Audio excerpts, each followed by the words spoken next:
चारों बच्चे पैदा हुए, अयोध्या में हर्ष ध्वनि हुई, मंगल ध्वनि हुई। राजा दशरथ को चौथे पन में बच्चे पैदा हुए हैं और सुनते हैं कि बड़ा वाला तो ऐसा है जैसे साक्षात भगवान ही स्वयं पृथ्वी पर उतर आए हैं। तो जनता ने दर्शन की इच्छा प्रकट की कि हम राजकुमारों को देखना चाहते हैं। गुरु वशिष्ठ ने राजा को आज्ञा दी कि राजकुमारों के प्रजा को दर्शन कराया जाए। यहां जो राजा बैठे हैं लोकतंत्र के, ये इनके सुनने की बात है कि गुरु वशिष्ठ ने राजा को आज्ञा दी। राजा ने आज्ञा नहीं दी। गुरु गृह गयो तुरंत भूपाला। गुरु के घर गया, एक बार राजा मनमाही है गलान मोरे सुत नाही। गुरु गृह गयो तुरंत भूपाला। ये भी कर सकता था कि फोन करता पीए को, कहता जरा गुरुजी को बुलाओ। नहीं, राजा रथ पे चढ़ के गुरुजी के घर गया।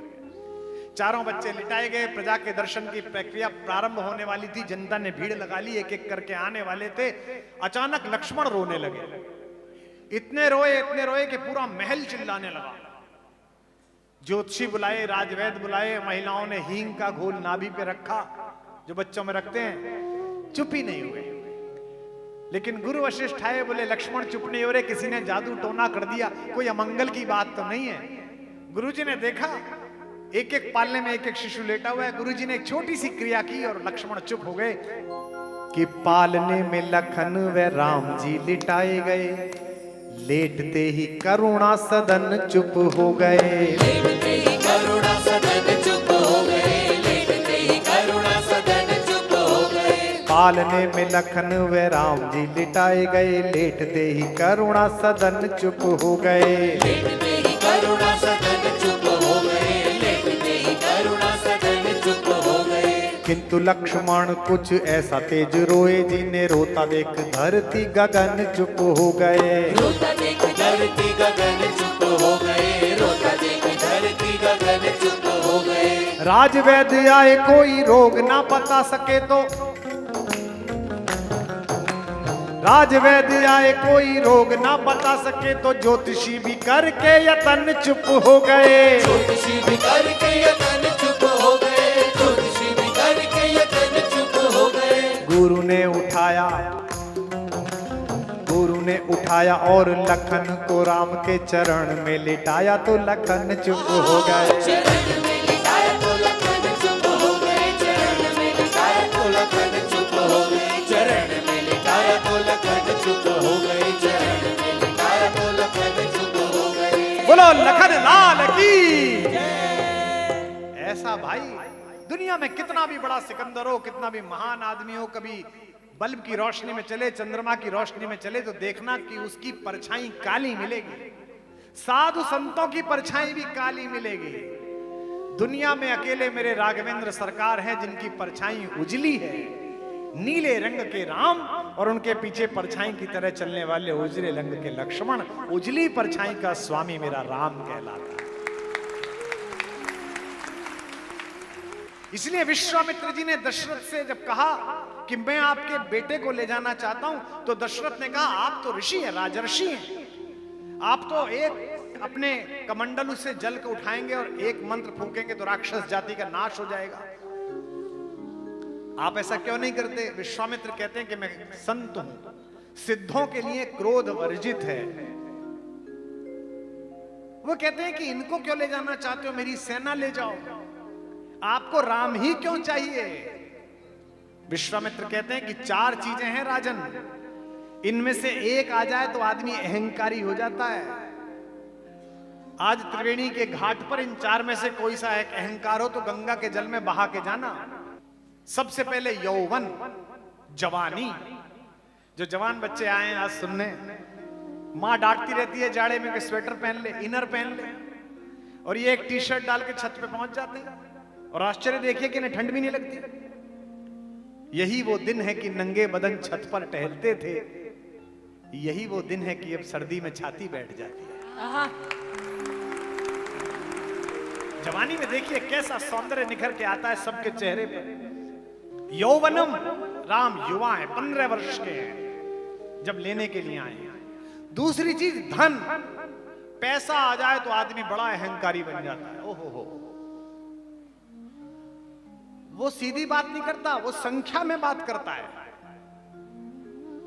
वो घर दिखाता तो ये नहीं दिखाता कि ये बेडरूम है, वो दिखाता है कि ये वाला बेड इतने लाख का है। बड़ा अहंकार है। हमारी एक मंच की कवियत्री हैं, उनका शेर है कि जो खानदानी रईस हैं वो मिजाज रखते हैं नर्म अपना, तुम्हारा लहजा बता रहा है तुम्हारी दौलत नई नई है। तीसरा संपत्ति। अगर संपत्ति प्राप्त हो जाए पुरखों से जो स्वयं अर्जित ना की हो तो उसका भी बड़ा अहंकार होता है। हमारे एक मित्र हैं, वो मुझसे बोले कि हमारे जो गुरुदेव हैं वो ऋषिकेश से ऊपर रहते हैं। वो कैलिफोर्निया में पहले बहुत बड़े एंटरप्रेन्योर थे, 500-700 करोड़ की उनकी कंपनी थी। सब कुछ छोड़कर अब वे यहां पर आ गए हैं। मैं उनसे मिलने के लिए गया, आधा घंटे सत्संग हुआ, चर्चा हुई। आधा घंटे बाद में कैसा लगा गुरुजी से मिलके? 500 करोड़ की संपत्ति छोड़ के आए। मैंने कहा छोड़ के नहीं आए, है अभी साथ। बोले क्यों? मैंने कहा आधा घंटे में 25 बार कहा उन्होंने कि मेरा ग्रेटर कैलाश में मकान था, जहां जिक्र करो नोएडा वहां भी मेरी कोठी थी। तो थी अभी, यानी कि है, साथ है। और तीसरा है प्रभुत्व। मैं कर लूंगा, मैं शासक हूं, मैं राजा हूं, मैं करने वाला। सत्ता नहीं, घर में भी ये पुरुष बैठे जितने, तुमको बुरा लगेगा आज ऐसी बात कह रहा हूं आप सबको, ये जो घर में पत्नी के सामने तुम जो कहते हो ना मैं कह रहा हूं, यहां से तुम्हारे अंदर का रावण बोलता है। जितनी महिलाएं बैठी हैं, मेरी भाभियां बैठी हैं, जब भी ये पुरुष आपकी जो बगल में बैठा है ये जब भी कहे कि मैं कह रहा हूं तो उसे याद दिलाना कि मैं का स्टेटमेंट रावण का है, राम का स्टेटमेंट हम का है, वयम, हम सब साथ हैं। विश्वामित्र कहते हैं ये चार चीजें हैं राजन, किसी एक में आ जाएं तो अविवेकी बना देती हैं। यौवनम धन संपत्ति प्रभुत्वम अविवेक का एकमपि अनर्थाय किम यत्र चतुष्टयम, एक ही अनर्थ कर देती है। चार जिसके पास हो वो तो पूछिए कि क्या स्थिति है। राम के पास ये चारों हैं। इसके बाद भी राम सुबह ही उठकर गुरु को प्रणाम करने के लिए जाते हैं, चरण स्पर्श करते हैं। ये विनम्रता ही राम को राम बनाती है। इस कहानी का नायक भी ऐसा है। वो राज्याभिषेक से वंचित किया गया है, उसे एक राजमहलीय षड्यंत्र के कारण जंगल में भेजा गया है। लेकिन जिस समय वो नरनाहर इस वन में निकला, पूरी वनस्पतियों ने, ऋतुओं ने, वनवासियों ने, वंचितों ने, पिछड़ों ने, दलित बंधुओं ने कहा कि हमारा राजा आ गया है, राम आ गया है। जब पहली बार वन में जाकर कुटिया बनाई भगवान ने, तो वनदेवी मिलने के लिए आई। यह प्रसंग बहुत वायरल हुआ, बहुत सारे लोगों ने सुना। वनदेवी मिलने के लिए आई। वनदेवी ने कहा कि भगवान आप विश्राम करने वाले हैं, मेरा सौभाग्य, मेरे पुरखों का सौभाग्य है, मैं आपकी पर्णकुटी बनाने में कुछ मदद करूं क्या? भगवान ने कहा नहीं, तपस्या करने आए, स्वयं अपना काम करेंगे। वनदेवी ने कहा प्रभु कुछ तो आज्ञा दो, मेरा जीवन सार्थक हो जाए। बहुत सोचकर संकोच से कहा भगवान ने, एक काम कर दोगी मेरा? वनदेवी ने कहा आपने इतना कहा और काम हो गया, बस आप कह दीजिए। राम जी ने कहा जिस मार्ग से मैं आया हूं उस मार्ग के कांटे हटा दो, उसमें कांटे बहुत थे। वनदेवी ने कहा मार्ग अशूला भव, मार्ग शूलहीन हो जाए। हो गया, हो गया प्रभु। कहा धन्यवाद देवी। फिर बड़े संकोच से वनदेवी ने पूछा प्रभु एक प्रश्न पूछूं? भगवान ने कहा बोलो। आप तो उस मार्ग से आ गए, आपको तो जाना नहीं उस मार्ग से, फिर कांटे क्यों हटवाए? ये प्रेम है इस कहानी का। भगवान ने कहा मैं तो आ गया, पर मेरा ना एक बावरा भाई है, वो नाना के घर गया हुआ था जब मैं घर से निकला, भरत, और मुझे पता है वो पागल मुझे ढूंढता ढूंढता जरूर आएगा, और वो उसी मार्ग से आएगा जिधर से भैया गए हैं। उसके पैर में कांटा नहीं चुभना चाहिए, इसलिए ये कांटे हटा दो, इसलिए तुमसे प्रार्थना कर रहा हूं। वनदेवी ने कहा पर मैंने तो सुना कि वो अयोध्या की सेनाओं का सेनापति है, वो इतना कोमल है कि उसके पैर में कांटे चुभ जाएंगे तो कष्ट हो जाएगा, ये विश्वास है भगवान का। भगवान ने कहा नहीं, वो तो बड़ा शक्तिशाली है, उसके छाती से टकरा कर तो वज्र टूट जाए, ऐसा शक्तिशाली है। पर मैं कांटे इसलिए हटवा रहा हूं कि उसी मार्ग से आए हुए अगर एक कांटा भी उसके पैर में चुभ गया तो उसका हृदय यह सोचकर टूट जाएगा कि मेरे कारण भैया को इस कांटे के ऊपर से होकर जाना। राम ने अपने पूरे जीवन कोई चमत्कार नहीं किया। उन्होंने कभी किसी चंद्रमा को आधा नहीं काटा, किसी सूरज को आधा नहीं काटा। अपनी प्राण वल्लभा भारतेश्वरी सीता के एक दुष्ट द्वारा अपहरण पर एक सामान्य मनुष्य की तरह वो विचलित हुए, रोए हैं, पशु पक्षी से पूछ रहे हैं कि तुमने मेरी पत्नी को देखा है क्या? हे खग मृग, हे मधुकर श्रेणी, तुम देखी सीता मृग ने? त्रैलोक्य का स्वामी जिसकी भ्रकुटी के टेढ़ा कर देने से प्रकृति उलट जाती हो, स्वयं लक्ष्मण माता से कहते हैं भ्रकुटी विलास सृष्टि लय होई, सपने उस संकट परे कि सोई। वो व्यक्ति जब माता चली गई, चातुर्मास पड़ गया, चौमासा पड़ गया और आकाश में बादल गरजा तो चौंक के जग गया और लक्ष्मण से कहा कि लक्ष्मण मुझे डर लग रहा है। क्या त्रैलोक्य के स्वामी को डर लग सकता है? लेकिन मनुष्य के रूप में जो अभिनय किया वो इसलिए क्योंकि तुम्हें और मुझे सहजता हो जाए कि ऐसा जीवन जीकर भी रावण मारा जा सकता है, अंधेरा परास्त किया जा सकता है, सत्यमं शिवम सुंदरम की अवधारणा फैलाई जा सकती है। घन घमंड नभ गरजत घोरा, प्रिया विहीन मन डरपत मोरा। राम को पूरे जीवन में 3 बार क्रोध आया। गिनते चलना त्रिवेणी घाट वालों, एक बार तो जब ऋषियों की अस्थियां देखी तब क्रोध आया।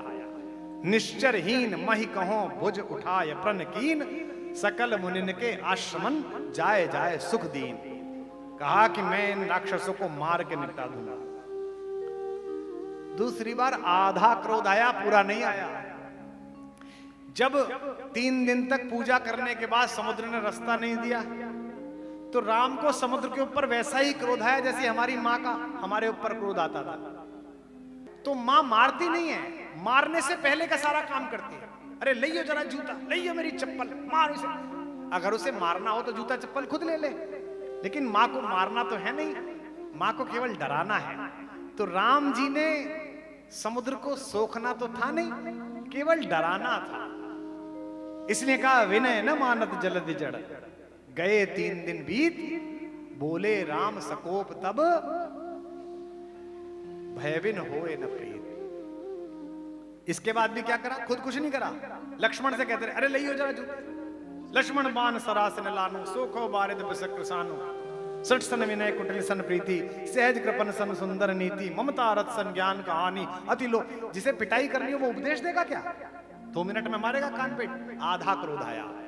और तीसरा क्रोध तो अद्भुत आया। आहा, मैं तो मुग्ध हो जाता हूं। जब जटायु का घायल शरीर राघवेंद्र सरकार की गोदी में था और जटायु को पता चला ये दशरथ का बेटा है, मेरे दोस्त का बेटा है, तो उसने कहा बच्चे तू मेरा भतीजा है, तेरे पिताजी और हम देवासुर संग्राम में साथ लड़े थे। तो राम ने कहा कि चाचा मैं बड़ा अभागा हूं कि मुझे पिताजी का श्राद्ध करने का अवसर नहीं मिला। अगर मुझे बेटा मान ही लिया है और आप स्वस्थ भी नहीं होना चाहते हैं तो मुझे इस बात का सौभाग्य दीजिए कि जब आप प्राण छोड़ दें तो मैं आपके शरीर का संस्कार कर सकूं। गोदावरी के किनारे भगवान ने जटायु महाराज का संस्कार किया। चलते समय जटायु ने पूछा कि ऊपर तुम्हारे पिताजी पूछेंगे कि तुम मिले थे तो क्या बता दूं? यह जो सीता हरण हुआ है। राम ने कहा नहीं नहीं नहीं, सीता हरण तात जन कहूं पिता सन जाए। सीता के हरण की बात है चाचा, पिताजी से मत जाकर कहना था। अगली बात जो राम कहते हैं वो राम ही कह सकते हैं। इसे कहते हैं स्वाभिमान, इसे कहते हैं भरोसा अपनी भुजाओं पर। कहते हैं जो मैं राम, अगर मैं उनका बेटा हूं तो कुल सहित खानदान सहित कहीं दशानन जाए। रावण खुद आकर पिताजी को बताएगा कि क्या गलती कर दी थी उसने। इसे कहते हैं वनवास के दौरान अपने सारे सेनापतियों के बीच बैठे हुए पूर्णमासी के चंद्रमा को निहार कर भगवान श्री राम ने रात्रि के समय पूछा। चंद्रमा से राम जी का संबंध बहुत अद्भुत है। जब राम पैदा हुए तो पूरी पृथ्वी आनंदित कर रही थी ना। दिन के समय पैदा हुए, मध्य दिवसति शीतन गामा, पावन काल लोक विश्रामा।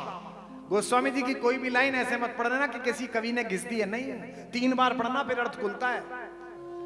विश्रामा राम पैदा नहीं हुए, राम की मृत्यु नहीं हुई। इस प्लेनेट अर्थ पर, इस पृथ्वी पर उन्होंने इतने से इतने के बीच विश्राम किया। गोस्वामी जी ने कितना प्यारा शब्द इस्तेमाल किया, पावन काल लोक विश्रामा। जब पालने में लेटे हुए थे तो देखा कि सब खुश है, चंद्रमा उदास था। राम जी ने कहा प्रयास में, क्यों भाई तू क्यों उदास है?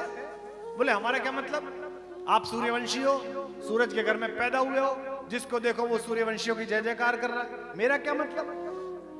राम ने कहा नहीं नहीं, मैं जगत में सबको प्रसन्न करने के लिए आया हूं बेटा, तू भी प्रसन्न हो जा। मैं तुझे वरदान देता हूं कि आज के बाद मेरा नाम कभी तेरे बिना नहीं लिया जाएगा, मुझे पृथ्वी रामचंद्र के नाम से जाने की। तब से चंद्रमा भी प्रसन्न है।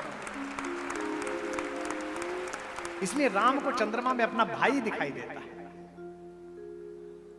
लक्ष्मण से पूछा कि जरा देखो ये चंद्रमा के बीच में ये क्या काला काला बना हुआ है, मजाक करने के लिए परिहास में पूछा। लक्ष्मण ने कहा हम नहीं देखेंगे, नीचे देखते रहे। अरे बोले देखो ऊपर। भैया हम नहीं देखेंगे। अरे हम आज्ञा दे रहे हैं। नहीं नहीं हम नहीं देखेंगे। क्यों नहीं देखोगे? भैया वो जनकपुर में ही तय कर लिया था कि आज के बाद हम कभी चंद्रमा नहीं देखेंगे, पूर्णमासी का चांद नहीं देखेंगे। क्यों? बोले आपने ही कहा था प्राची दिशि शशि हो सुहावा, सिय मुख देख सरिस सुख पावा।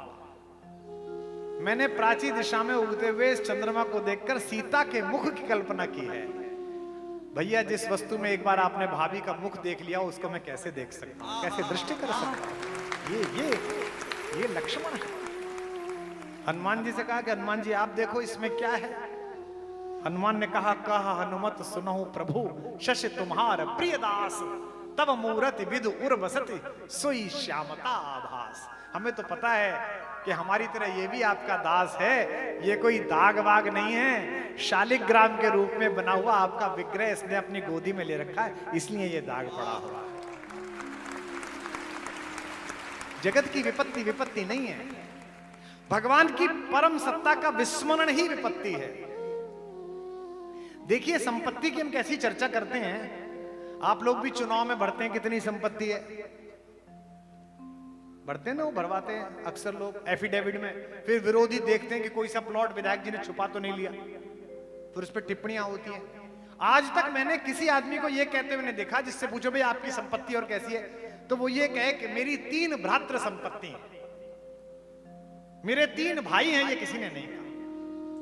या वो कभी कहता हो कि 2 मेरी भगनी संपत्ति है, मेरी 2 बहनें हैं, ये किसी ने नहीं कहा।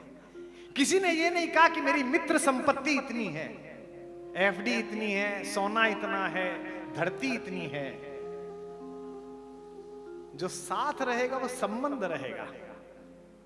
जब भरत मनाने के लिए पहुंचे तो देवताओं को शंका हुई कि भरत लौटा ना लाए राम को, तो देवताओं ने सरस्वती को पुकारा, कहा माता भरत की जिह्वा पर बैठ जाओ। सरस्वती ने देवताओं से कहा कि तुम मूर्ख हो, मैं किसी की भी बुद्धि फेर सकती हूं, भरत की नहीं फेर सकती। मोसन कहे तो भरत मति फेरी, लोचन सहस न लखत सुमेरु। भरद्वाज के आश्रम में ऐसे ही गंगा के तट पर सुबह जब भरत चलने लगे तो उनके चेहरे पर दुख की रेखा थी। भरद्वाज ने कहा कि सम्राट को शोक शोभा नहीं देता, सम्राट को प्रसन्न रहना चाहिए, क्योंकि प्रजा सम्राट का चेहरा देखती है। आपको चिंता किस बात की है? भरत ने कहा मुझे पता नहीं, बस मैं थोड़ा ये सोच रहा हूं कि मैं तो भैया के मन की स्थिति नहीं जानता, वो आपके यहां रुके थे, वो मां के इस कृत्य के कारण मुझसे नाराज तो नहीं है।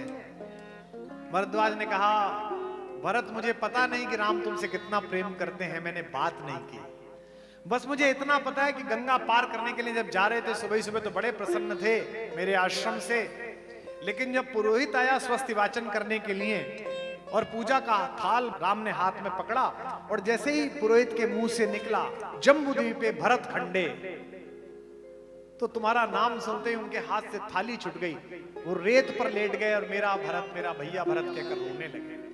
यह प्रेम अगर घर में है तो अयोध्या बनने से कोई नहीं रोक सकता। कैसा अद्भुत दृश्य रहा होगा जब पहली बार वनवास में जाने के बाद इतने दिन बाद भरत को दूर से आता हुआ देखा होगा। कवि ने कल्पना की, नंगे थे पांव राम बावले के कीचड़ मिट्टी में लिसे हुए, कुछ कुछ बह रहा रक्त भी था, कंकड़ भी थे कुछ चुभे हुए। वह व्याकुल था थी बढ़ने की, धनु कहीं कहीं पर तीर गिरा, मही पर तरकश के साथ साथ मुनियों वाला वह चीर गिरा। बावला चाहता है पहले रघुबर को शीश झुका लूं मैं, रघुवीर चाहते हैं पागल को पहले गले लगा लूं। कंपटीशन करना है अपने भाई से तो ऐसा करो। बावरा चाहता है रघुबर को पहले शीश झुका लूं मैं, रघुवीर चाहते हैं पहले छाती से इसे लगा लूं मैं। कौन जीता होगा? आखिर रघुबर की विजय हुई, हाथों पर उठा लिया उसको, वह चरण छुए उससे पहले छाती से लगा लिया उसको। जब हृदय हृदय का मिलन हुआ तो दूर विरह का ताप हुआ, सबने देखा चित्रकूट में ऐसे भरत मिलाप हुआ। जब भरत लौट के आए तो गुरुदेव वशिष्ठ ने कहा कि तुम सम्राट के रथ का प्रयोग करो, तुम सम्राट के कार्यालय का प्रयोग करो। भरत ने कहा कि मैं ऐसा नहीं कर सकता, पर गुरु की आज्ञा थी। गुरु ने कहा नहीं, मैं आज्ञा दे रहा हूं। अब राम ने तुम्हें सम्राट नियुक्त किया है तो प्रधानमंत्री कार्यालय, राष्ट्रपति कार्यालय, सम्राट कार्यालय उपयोग करो। वो जो गाड़ी सम्राट के लिए है, जो रथ सम्राट के लिए, उसका उपयोग करो, और ये मेरी आज्ञा है। अब भरत के सामने धर्म संकट कि राम के रथ पर तो बैठ नहीं सकता और गुरुजी की आज्ञा टाल नहीं सकता, तो बड़ी विनम्रता से गुरुजी से कहा, गुरुजी कल सुबह से कर लो। गुरुजी ने कहा हाँ, कल सुबह से कर लेगा। सुबह सुबह गुरुजी 5 बजे उठकर भगवान को भोग लगाते थे। भरत 4:30 बजे उठकर गुरुजी के द्वार पर। गुरुजी ने देखा भरत सम्राट कैसे आए। बस गुरुजी मन विचलित हुआ, सोचा आप पूजा में आपका साथ दे दूं। भगवान को भोग लगाने के लिए सामान तैयार हुआ, मधुपर्क, फल फूल बहुत सारे, हवी। जब गुरु माता ने वो सब तैयार कर दी तो हाथ में लेकर भरत ने कहा, गुरुजी थोड़ा चक्के देखिए ना कैसी बनी है। गुरुजी ने कहा, भरत तुम दुर्बुद्धि हो क्या? राम के वियोग ने तुम्हारा मस्तिष्क भ्रमित कर दिया क्या? ये भगवान का भोग है, भगवान को अमनिया भोग लगता है। जब तक भगवान भोग ना लगा ले मैं कैसे खा सकता हूं, मैं कैसे उपयोग कर सकता हूं? भरत ने कहा, गुरुजी बस यही बताने आया था, जब तक मेरा भगवान इस राज सिंहासन पर ना बैठ जाए मैं इस पर कैसे बैठ सकता? यह है भ्रातृ प्रेम। पूर्वोत्तर की एक राम कथा में एक बड़ा मनहर प्रसंग है जिसे सुनकर लोग रो पड़ते हैं। 14 वर्ष बाद जब भगवान लौट कर आए तो कितना अद्भुत आनंद बरसा होगा, सोच सकते हैं आप। जब आज 550 वर्ष बाद जब विग्रह में लौट के आए तो क्या भारत में आनंद पैदा, पूरे विश्व में आनंद फैला। 22 तारीख को हमारे नेत्रों ने मोक्ष प्राप्त किया। पृथ्वी का और कोई सौंदर्य अब दिखे ना दिखे, जीवन से कोई ग्लानि नहीं। एक बार भगवान को अयोध्या में अपने श्री विग्रह में विराजमान देख लिया, हमारा जीवन सार्थक हुआ, आत्म सार्थक हुई, मोक्ष प्राप्त हुआ।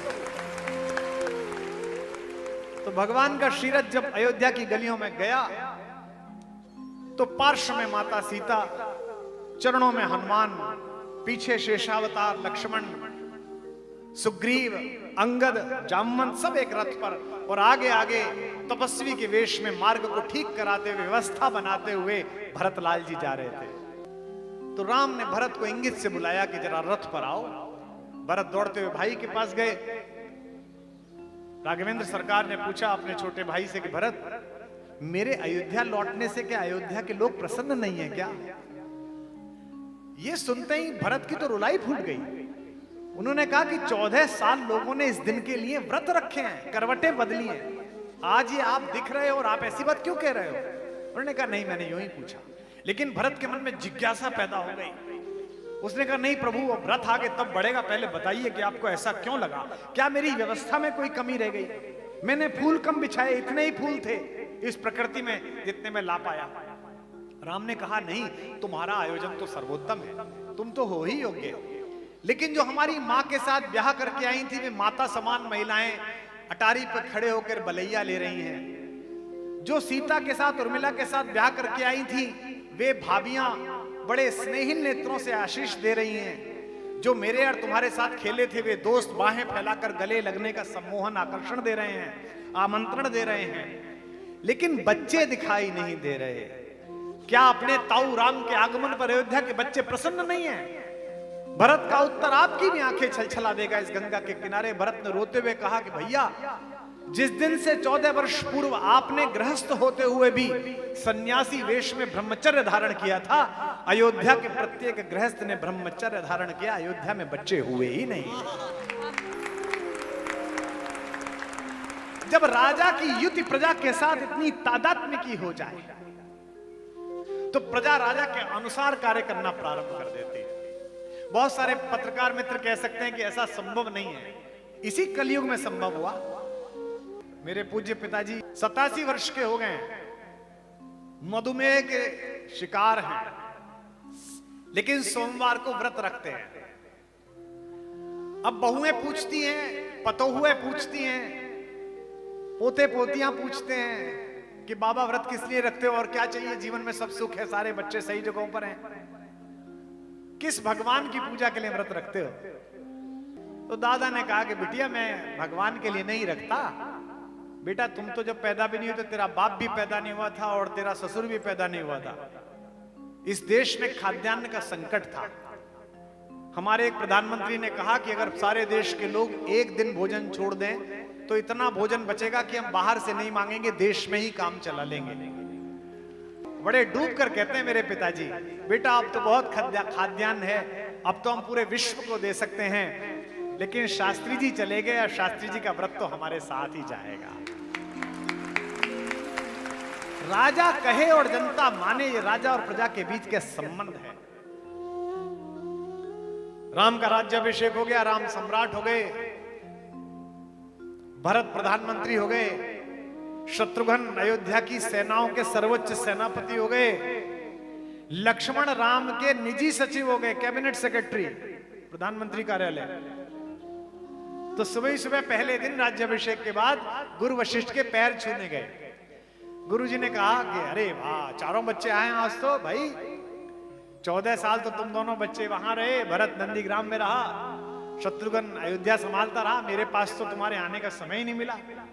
बैठे दोनों को फल फूल खिलाए।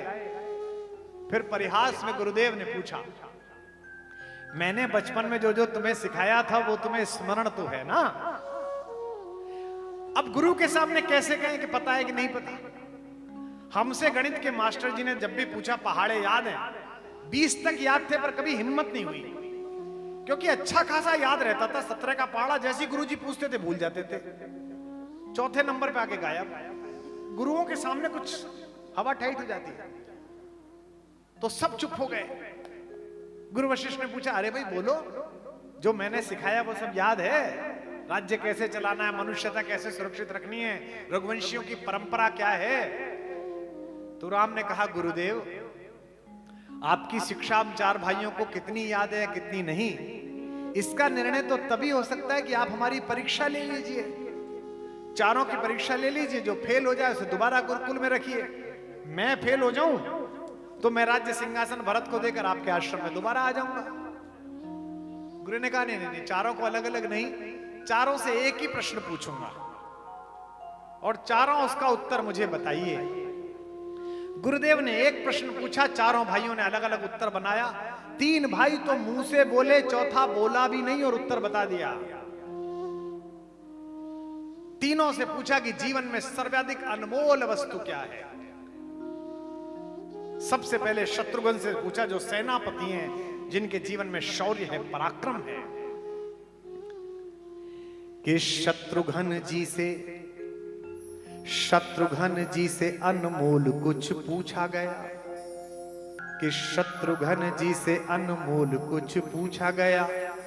बोले वीरताई के समान भला और क्या, बोले वीरताई के समान भला और क्या, बोले वीरताई के समान भला और क्या। शत्रुघ्न जी से अनमोल कुछ पूछा गया, बोले वीरताई के समान भला और क्या, बोले वीरताई के समान भला और क्या, बोले वीरताई के समान भला और क्या। अब लक्ष्मण जी से पूछा गया, लखन से पूछा गया, लखन से पूछा गया। लखन ने ऐसा कहा, क्या कहा होगा सोचो।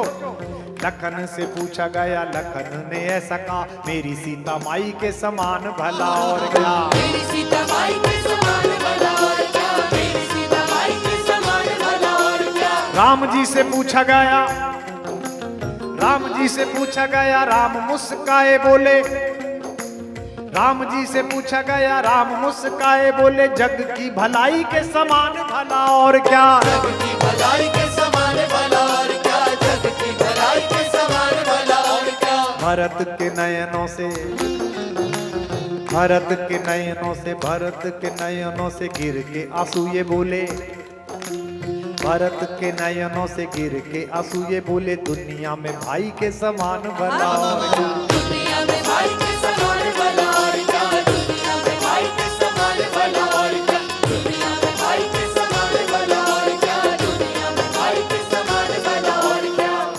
यहाँ बड़े बड़े विद्वान बैठे हैं, ब्रह्मचारी जी सुन रहे हैं। श्रीमद् वाल्मीकि रामायण में एक ऐसा श्लोक है जिसे मैंने पहली बार जब पढ़ा रात को 2:30 बजे, तो मेरी श्रीमती जी जाग गई। उन्हें लगा कोई उधर में शूल हो गया है, कोई परेशानी होगी। मैंने, रो क्यों रहे हैं आप? मैंने कहा तुम सो जाओ, सुबह को बताऊंगा रो क्यों रहा हूं। अद्भुत प्रसंग है। राज्याभिषेक हुआ भगवान का, भरत जी ने राज्य का कारभार सौंपा, तो सबके प्रति धन्यवाद ज्ञापित किया, गुरु वशिष्ठ को प्रणाम किया, चरणों में झुककर सारे मंत्रियों का आभार व्यक्त किया, माता कौशल्या के चरणों में अपना शीश रखा, माता सुमित्रा को प्रणाम किया, भगवान राम की आंखों का इशारा देखकर माता कैकेयी के चरणों में भी सिर रखा। लेकिन जब सीता जी के सामने भरत आए, ओहो, तो वहां एक दृश्य पैदा किया कवि ने, मेरे महाकवि ने कहा कि अपना जटाजूट वाला सिर जिसमें उलझी हुई हैं सारी शिखाएं, वह जटिलम ज्येष्ठानुवृत्ति जठलम, उसको जब सिर को सीता के चरणों में रखा तो कवि लिखता है, अन्योन्य पावन मबूत भूवम समेत्वा, पैरों ने और सिर ने एक दूसरे को धन्य कर दिया। मैंने सोचा कि भाभी के चरणों में सिर रखा, ये तो ठीक है, इसमें तो देवर का कर्तव्य है, क्योंकि वो मां के समान होती है कि उसका सिर पवित्र हुआ। ये पैर क्यों पवित्र हुए? यह सिर भरत का तो इसलिए पवित्र हुआ कि ये किसी सामान्य महिला के चरण नहीं है, ये उस मिथिला की राजकुमारी के चरण हैं। जब कैशोर्यावस्था में अपने राजमहल में विचरण करती थी तो दासियों का एक समूह उसके निकलने वाले मार्ग पर ताजा तोड़े गए गुलाब की पंखुड़ियों की वर्षा करता था। ये उस अयोध्या की महारानी के चरण हैं, जो सुबह जब उठती थी तो भगवान भुवन भास्कर की पहली किरण उसकी पलकों को प्रणाम करें, इस योजना के लिए 7 दासियां पर्दों के साथ पट एक एक करके खोलती थी। ये वो चरण हैं जिन्होंने कांटे स्वीकार किए, लेकिन अहंकार से भरे हुए सोने की लंका का अधिपति अपने निकृष्ट प्रेम का प्रदर्शन लेकर जब राजमुकुट रखने के लिए आया तो इसने सिर उठाकर नहीं देखा, उसे अपनी उपेक्षा का शिकार कर दिया। ये वे चरण है, सामान्य चरण नहीं। लेकिन ये चरण धन्य हुए क्योंकि ये सिर भी सामान्य सिर नहीं है। इस सिर के ऊपर त्रैलोक्य का राज मुकुट रखा जाना था, लेकिन इस सिर ने जंगल में जाकर उस राज मुकुट को अपने भाई के चरणों में रखकर कहा, मेरे शीश पर अपनी पादुकाएं रख दीजिए, वही मेरे जीवन की कृतार्थता होगी। है वह शीश है, इसलिए कृष्ण अन्योन्य पावन मबूत भूवम समित्व है। अपने आंसू से गंगा को धोते रहे, अपने आंसू से गंगा को धोते रहे, हाथ में जल लिए राम रोते रहे, हाथ में जल लिए राम रोते रहे, अपने आंसू से गंगा को धोते रहे, अपने आंसू से गंगा को धोते रहे, हाथ में जल लिए राम रोते रहे, हाथ में जल लिए राम रोते रहे, अच्युतम केशवम कृष्ण दामोदरम, अच्युतम केशवं कृष्ण दामोदरं, राम नारायणम जानकी वल्लभम, राम नारायणं जानकी वल्लभं, अच्युतं केशवं कृष्ण दामोदरं, अच्युतं केशवं कृष्ण दामोदरं, राम नारायणं जानकी वल्लभं, राम नारायणं जानकी वल्लभं, राम नारायणं जानकी वल्लभं। बोल सियावर रामचंद्र भगवान की।